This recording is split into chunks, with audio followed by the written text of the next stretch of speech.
జనాభా ప్రాతిపదికన లోక్సభ నియోజకవర్గాల పునర్విభజనకు అంగీకరించేది లేదని దక్షిణాది రాష్ట్రాల నేతలు స్పష్టం చేశారు. 25 ఏళ్ల వరకు పునర్విభజన చేయకూడదని డిమాండ్ చేశారు. తమిళనాడు ముఖ్యమంత్రి స్టాలిన్ అధ్యక్షతన జరిగిన అఖిలపక్ష సమావేశంలో ఈ మేరకు తీర్మానం ఆమోదించారు దక్షిణాది నేతలు. డీలిమిటేషన్ కు వ్యతిరేకంగా రెండో సమావేశం హైదరాబాద్ లో నిర్వహించాలని నిర్ణయించారు. ఏప్రిల్ 15న హైదరాబాద్ లో అఖిలపక్షం తిరిగి భేటీ కానుంది. దక్షిణాది నేతల సమావేశం ఆ తర్వాత బహిరంగ సభ నిర్వహించేలా ప్రణాళికలు రూపొందిస్తున్నారు. జనాభా ఆధారంగా లోక్సభ నియోజకవర్గాల పునర్విభజనను వ్యతిరేకిస్తున్నామని స్పష్టం చేశారు తెలంగాణ ముఖ్యమంత్రి రేవంత్ రెడ్డి. ఇది రాజకీయంగా దక్షిణాదిని వెనక్కి నెట్టేస్తుందన్నారు. జనాభా నియంత్రణను విజయవంతం చేసినందుకు దక్షిణాదిని శిక్షించొద్దని కేంద్రానికి విజ్ఞప్తి చేశారు. ఈ విషయంలో బీజేపీని అడ్డుకుని తీరతామన్నారు. 1976, 2001లో చేసినట్టు లోక్సభ నియోజకవర్గాల సంఖ్యను పెంచకుండా డీలిమిటేషన్ చేయాలని సీఎం రేవంత్ రెడ్డి సూచించారు. We are one country. We respect it.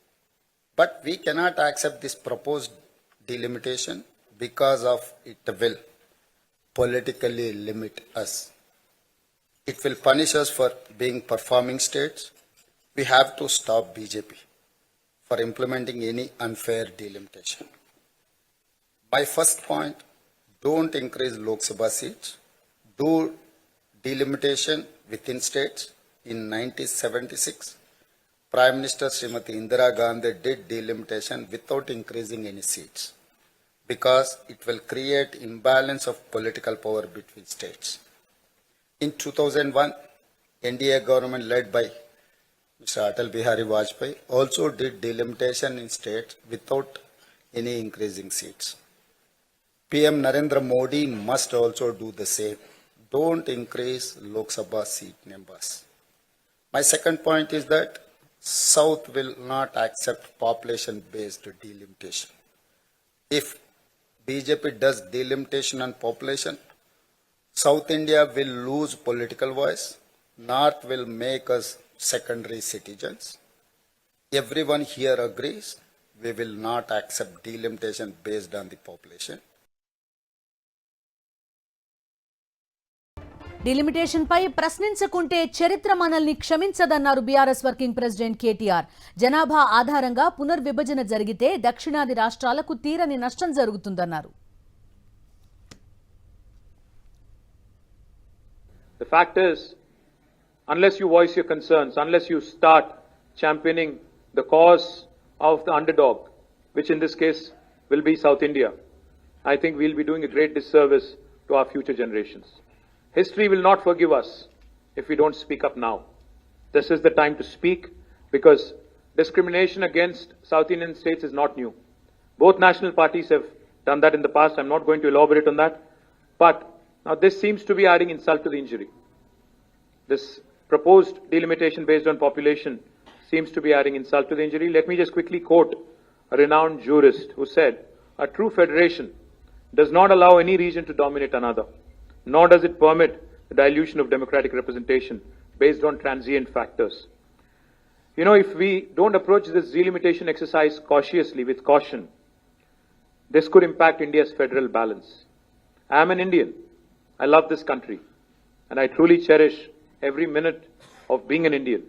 But I also do feel that a strong country, like I said, should also mean voice for the oppressed, voice for the marginalized, voice for everybody, irrespective of whether you're from Manipur or from Uttar Pradesh, irrespective of the size of the population in your respective state.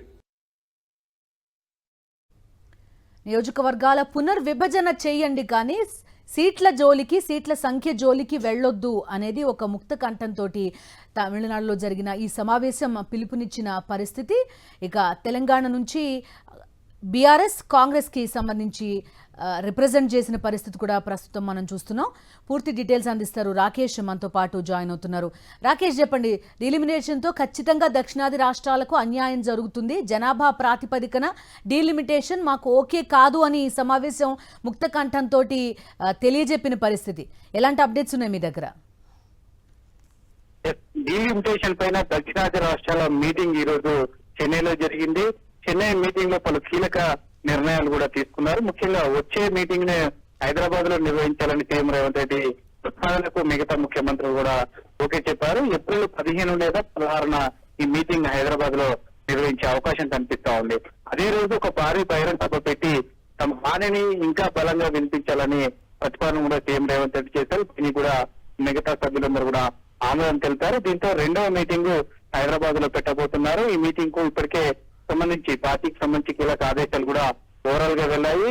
ఈ meeting ని అత్యంత ప్రదేశాత్మకంగా తీసుకోవాలంటూ కూడా ఆదేశాలు వచ్చాయి. దీని మీద TPCC focus చేసింది. ఇంకా మరికొన్ని అంశాలు కూడా ఈ మీటింగ్ లో చర్చ జరిగాయి. ముఖ్యంగా ఢిల్లీ వేదికగా పొలిటికల్ సంబంధించిన డెవలప్మెంట్ జరుగుతాయి కానీ డీలిమిటేషన్ కానీ ఇతర అంశాలపైన చర్చ జరుగుతుంది కాబట్టి దాన్ని దృష్టిలో పెట్టుకుని అన్ని రాష్ట్రాలు ముఖ్యంగా సౌత్ ఇండియాకి సంబంధించిన అన్ని రాష్ట్రాల్లోని అన్ని పార్టీలకు సంబంధించిన ఎంపీలను కనుక్కొని ఒక కమిటీ చేయాలి. ఆ కమిటీ కూడా ఎప్పటికప్పుడు ఈ డీలిమిటేషన్ పైన జరుగుతున్న సదస్సుల పైన అలర్ట్ గా ఉంటూ రాష్ట్ర ప్రభుత్వం అలర్ట్ చేయాలనేది ప్రధాన ఉద్దేశంగా తెలుస్తా ఉంది. దీంట్లో అన్ని రాష్ట్రాలకు సంబంధించిన అన్ని పార్టీల ఎంపీలు కూడా ఈ కమిటీలో సభ్యులుగా ఉండబోతారు. దీంతో పాటు ఈ డీలిమిటేషన్ పైన అన్ని రాష్ట్రాలకు సంబంధించిన దక్షిణాది రాష్ట్రాలకు సంబంధించిన ఒక ఆఫీస్ ను ఏర్పాటు చేయాలని కమిటీ ఆమోదించింది. ఈ ఆఫీస్ ను ఢిల్లీలో కూడా త్వరలోనే ఏర్పాటు చేయబోతున్నారు.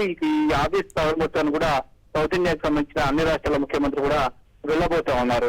ఈ డీలిమిటేషన్ వల్ల జరుగుతున్న నష్టాన్ని ఎప్పటికప్పుడు కూడా అన్ని రాష్ట్రాల్లో కూడా సదస్సు నిర్వహించడం, ప్రజల్ని ఎడ్యుకేట్ చేయడం ద్వారా కొంతమేర కేంద్ర ప్రభుత్వం మీద ఒత్తిడి తీసుకురావచ్చనే అభిప్రాయానికి ఈ కమిటీ రావడం జరిగింది.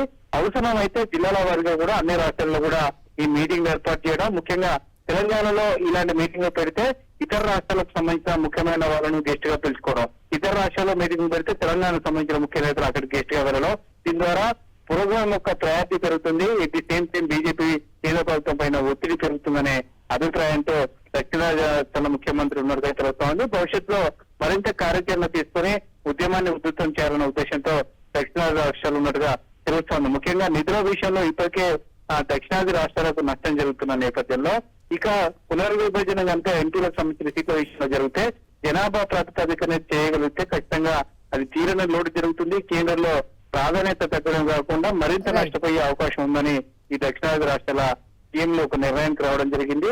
ఓవైపు ప్రజలలో ఈ అంశాలపైన అవగాహన కల్పిస్తున్నాయి. పొలిటికల్ లో కూడా అన్ని రాజకీయ పార్టీలు ఎప్పటికప్పుడు అలర్ట్ చేస్తూ వరుస మీటింగ్లు పెట్టుకోవాలనే అభిప్రాయానికి ఈ దక్షిణాది రాష్ట్రాల ముఖ్యమంత్రుల మీటింగ్ లో ఒక నిర్ణయానికి అయితే రావడం జరిగింది.